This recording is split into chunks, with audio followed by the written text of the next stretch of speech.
Hello, it's me, Darlene Vlog.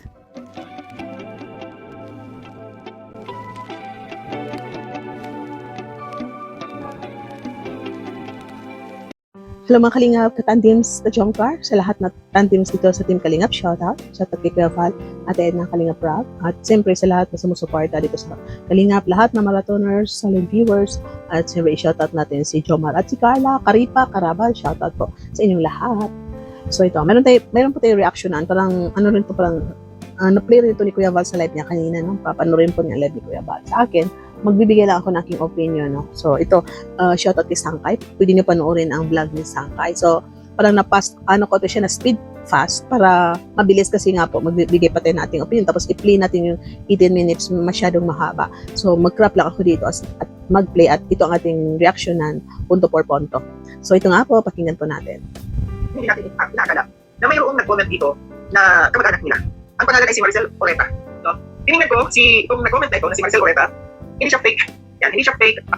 So, hindi daw fake ang page na yan kasi di ba tayo minsan pag may nakita ito ng mga comment or upload, tinitingnan natin yung i-upload, no? Pag ang friends lang is 3, 5 masasabi mo na daming account tapos wala siya mga upload. Ang sign na legit minsan yung account pag maraming friends, maraming upload, maraming reactions or like, o ipalagay lang natin kasi minsan 3 lang nagla-like, pero maraming sumisilip, no? Kunti lang nagko-comment, kunti lang nagla-like, pero maraming sumisilip. Pero sa totoo lang, real talk din na may mga dami account din na ginagamit nila, dami account, dumadami ang friends nila kasi nagko-collect sila sa friends, meron silang 1K rin, no? Kahit yung ko may 2K ba, mga ilang friends din na marami, na masasabi mo rin na dami account kasi siguro gumagamit din sila. So ito talaga nangyari sa social media, pero ito nakita ni Sangkay, possible na legit or possible na hindi, pero ito, reaction na lang po natin, so ituloy po natin. Talaga dito, Maricel sa Marites Market Philippines. Taga Camarines Ito yung comment Market. niya na hindi natin Parang pinsan ito, pinsan. Nilalagyan dito yung mag-asawa. Sa harap po ng camera, mababait po yan, mga yan, tuloy iyak. Sa bagay, kung kami na kamag-anak nila, nasasabi nila na wala kaming nagtulong sa kanila. Sabi nila sa vlog nila na wala kaming naitulong. Kung naalala po nyo dati no, na di ba parang nabanggit nila yan na mag-asawa pag sila na na vlog na parang parang yung mga kamag-anak daw is hindi sila natutulungan. So ito ata nag-comment kasi parang naglabas ng kanyang saloobin dito sa social media o baka totoo na talagang kamag-anak. So hindi po tayo mag-accuse kasi baka fake account din ito or baka sinisiraan lang ang family, no? Trolls account ito or baka totoo. So sa atin lang, pwede natin paniwalaan, pwede hindi. Depende lang po sa atin yan. Kahit gabi, nahanap kami ng masasakyan para madala yan si Gran sa hospital. Tapos lang mag-vlog sila. Wala kaming mga kwentang kamag-anak. So yun na, no, nasabi nila dyan na parang dinala rin si Biran sa hospital kahit gabi kasi yung sabi na hindi na sila natutulungan, pero yung time na yun nagkasakit din si Biran, dinala sa gabi itong family na ito, baka nanghiram ng sasakyan. Nagtawaan sila. Samantala, kahit tapos din kami, nagdadamayan kami, magkakamag-anak. Sabi niya dito. Sabi ko na dito, sabi ko nga po sa kanila, lumipad sila ng mataas, pero panatilihin ang paa nasa lupa. Totoo naman, no? Pwedeng lumipad ng mataas, no? Sabi pa dito ulit ni Maricel Oreta, noon po, alaking pasasalamat namin at nag-vlog sila ng Kalingap. At matutulungan sila ng Kalingap na makaahon sila sa hirap. At kahit paano, may maasenso sa pamilya namin. Kaso po, di ba nangyari? Hindi lang nila kami kilala. Ang sabi pa nila sa amin, mga patay gutom. Kaya malayo sila sa amin. Kaya kahit nga sila. Parang parang grabe na yun pagkasabi na ganyan, mga patay gutom kayo, no? So, iwan ko kung totoo ba to hindi. Pero sa atin lang, bahala na tayo kung maniwala to hindi, basta atin lang, redirection na, pakinggan na natin kung ano ba ang masasabi natin. Sa ito sa nag-comment na sa isa sa page na nag-comment itong kamag-anak ata nila ni Vian. Kahit nakasalubong kami, kahit simpleng ngiti lang, hindi magawa kahit pati kami, hindi din. Pati kasi So ewan mo kung totoo na makasalubong sila ngayon parang hindi kilala, hindi babatiin. So baka may problema sila, no? Kasi kamag-anak mo kahit kahit mayaman yung pobre pag nagkasalubong kayo, pwede hi, hello, no? Pag close kayo talagang magbiso-biso kayo, pag hindi kayo close, ganun. Pero pag masama loob nyo sa isa't isa, yan, iiwas ka. Kumare, hanap ka ng daan, nalulusot ka, doon ka duman, huwag mo lang makasalubong itong kaaway mo na kamag-anak mo. Ang hirap kasi pag kamag-anak mo, kaaway mo, okay lang yung kaaway mo, tapos hindi mo kamag-anak, parang kaya. Pero pag kamag-anak mo, doble, kamag-anak, kaaway. So, yun nga, no, kasi naranasan ko yan, na pag masamang loob ko sa kamag-anak ko, kung pwede lang sana lumusot ako kung saan butas, huwag mo lang makasalubong yung kamag-anak ko. Si Beyonce, dinamay dito sa social media, kahit daw sige ang magkamag-anak, dapat ang mga anak hindi natin no? Ito yung dapat tatandaan natin. Tama rin, no? Kasi parang nakita natin si Beyonce na may mga post-post din siya, no? May mga katulad, nag-post siya daw na naman kahapon na parang ang pagkasabi ng post niya is darating ang time na malalaman, no? So iwan ko ano bang ibig sabihin niya nun. Ano ba ang tinatago? Ano bang meron na bakit kailangan malaman soon? Bakit hindi ngayon na? O, di ba po? So ito si Beyonce, mahilig din siya mag-post, mahilig din mag-comment. Kaya nasabi ng kamag-anak na sana ang anak huwag sumali. Pero normal po yan pag yung magulang mo talaga na may kaaway, lalo na pag yung involved ka sa mga issue na yan, usapan na yan, talaga magsasalita ka, naintindihan ko rin si Viancy, talagang sasagot ka rin. No? Kung example, binabash yung mama mo, ginagawa ng kwento, at kung ano dyan, talagang na anak ka is talagang sasagot ka. Ang mga natin, tawag nila talaga mga kapatid at iba, kasi sinabi na pati si Viancy ay nakisali dito sa parang distansyahan nilang mga kapamilya. Sabi ko niya ulit dito, hindi na po kami napunta doon sa kanila, ma'am. Kasi para po baga, ikinahihiyan na kami, yan nila kami. Kasi hindi man kami mayaman. Kahit po isang kapatid ng ama ni Viancy, wala na po napunta doon. At ang sabi po sa vlog nila, madami na daw po ang nagsultutan ng kamag-anak nila at mayaman na sila. Kaya hindi po kami napunta doon sa kanila. At nakakahiya po, kahit po kami mga pobre, may hiya rin naman po kami. So parang grabe na to, iwan ko kung totoo ba ito na hindi sila pumupunta, no? Narinig na natin anong binabasa ni Sangkay na comment doon sa sa page niya. So iwan ko kung totoo ba to, hindi sila pumupunta kasi mayaman na sila. So para bang mataas na itong family ni Viancy at itong kamag-anak is nahihiya pumunta kasi nga mahirap sila. Yung panic kasi dito, no? Yung trabaho, pinaghirapan kung anong meron sila, no? Kasi aminin natin hindi. Nagkaroon lang sila ng bahay dahil sila tulungan. Nakahinap na may sponsors. Pero yung ganito na sasabihin, Naalala natin yung bahay nila, di ba? So nagkaroon sila ng bahay dahil sa kalingap. So iwan mo, no? Dapat hindi sila nagbago. hindi na sila mamamansin pa sa mga kamag-anak. Mahirap yung ganito, no? Kasi hindi natin alam, bilog ang mundo. Baka pagdating ng araw, bumalik kung saan sila galing. Tama. Kaya napaka-importante, no? Tama. Kasi pag masyado ka mataas, lalo na yung yumaman ka biglaan, na hindi mo pinagpaguran, yumaman ka sa sweepstakes, yumaman ka sa binigay, tapos yung yumaman ka sa pinagpaguran mo talagang pag-iingatan mo yan. So ito sa kanila naman, bigla naman sila yumaman dahil tinulungan, binigyan.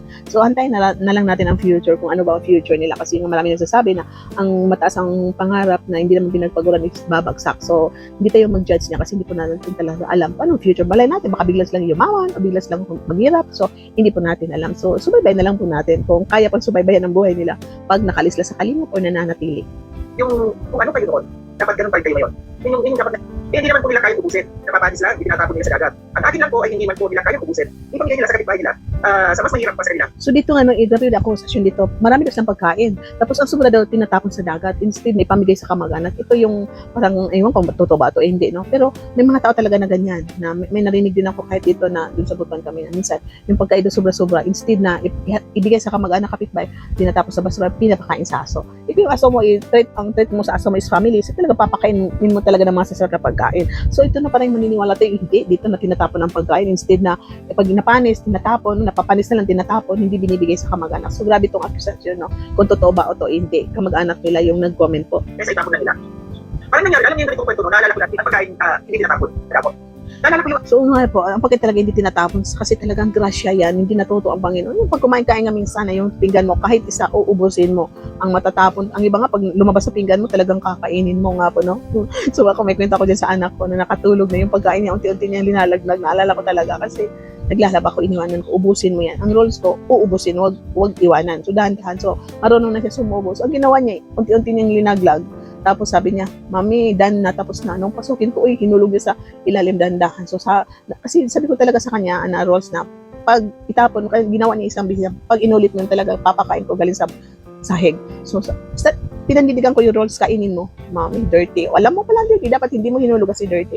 So, anong rolls natin? Talagang pinulot niya at kinain. Pero, sabi natin madumi yun, pero alam ko naman malinis yung kung saan nalaglag kasi kung talagang madumi, hindi ko papakain. So, yun, hindi na inulit yung anak ko kasi inisip na siguro na ko, papakain ulit ni Mami sa akin. So, gano'n. So, yun nga, ang sa akin, sa rolls ko rin, na yung pagkain talaga sa pinggan, talagang uubusin mo yan. No? Kahit kung huwag mo ubusin yung hindi pwede, mga balat, mga tinik buto, pero pagkain talagang kung maaari. Kasi kung nakakapagsalita yung mga pagkain yung kanina, sasabihin nila, wag mo kong iwanan, kainin mo po ako. Kasi maraming nagugutom dyan, tapos tinatapon mo lang yung pagkain. Kung pwede nga yung kahit medyo masisira na pag inamoy mo, pero pwede pa kakainin mo kasi sayang, talagang sayang. So ito naman, no, hindi na natin itutuloy ko ano bang sinabi ng family. Pwede po ninyo bisitahan ang channel ni Sangkay at pakinggan ninyo yung sinasabi niya dyan na nabasa niya doon sa isang page. So nakakagulat kasi, di ba, alam po natin ito sa live ni Kuya, pag nabanggit niya yung yero, no, na instead ibigay sa kamag-anak, tinanggal yung yero at linagay doon sa kulungan ng baboy, which is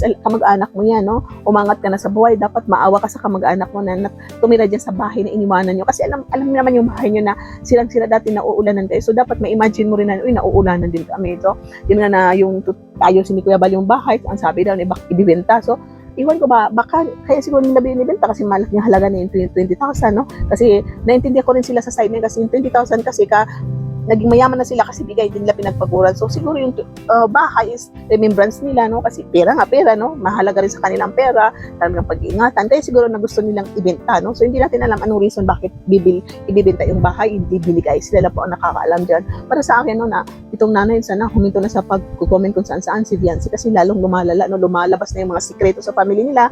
Katulad niya, may mga kamag-anak nagko-comment, may mga kamag-anak nagsasalita. So kung ano mga secret nila na bangayan o ano ba sa family nila is lumalabas na dahil nga po, yun nga, nagsasalita na sila, hindi na nila nagugustuhan na nangyayari or yung ginagawa ng family na napapanood nila, baka hindi rin nila gusto, kaya sila nagsasalita, no? Nagko-comment. So sa atin lang po, reaction lang po ito, hindi po tayo nakikisali, nagbibigay lang tayo ng ating opinion. Ang pagkain is talagang ingatan, huwag itapon.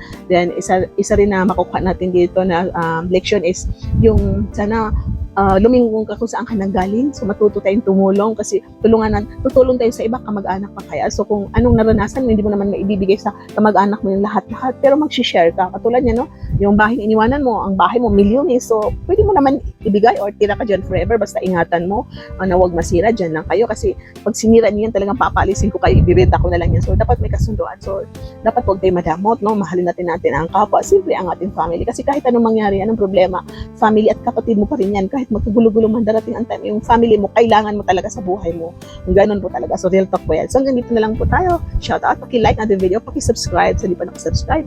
At yun nga po, don't skip ads. Bye-bye. And share my next reaction video. God bless everyone.